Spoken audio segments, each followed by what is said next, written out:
Tanenbaum is needed today more than ever. I used to think that once a situation were resolved, that that's it. But as I grow older, I learn that it's not.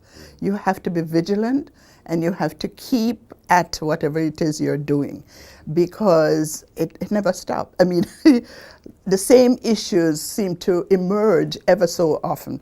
So whatever the problems are or the issues or the conflicts, they are cyclical.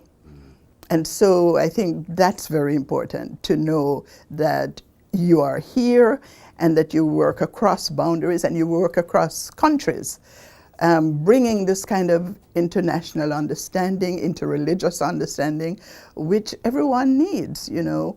My husband is a Muslim. He is not a practicing one, but he is a Muslim.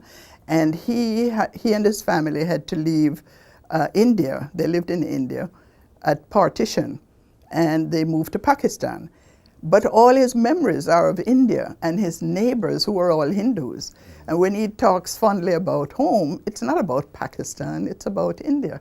So, and they lived in a community where people got along well with each other. So I am of the thinking now, it's not about the average person and the relationships in your community oftentimes.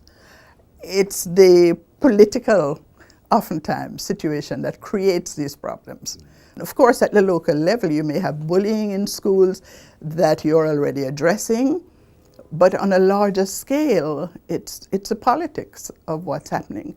So I think you're needed now, you're needed in America, especially now, you're needed in Syria, you're needed all over the world, where I cannot think of a country that's conflict-free. You know, you have all done so many wonderful things that it's hard for me to think of one, but I'll tell you, one of the ones that stood out for me was going into corporate venues and getting across the world, getting some of these corporations to change their policy to address religious differences. And so I thought, gee, that was fabulous. You're talking about religion, and this is not often comfortable work for some people. So the fact that you're doing this, to me, is very outstanding.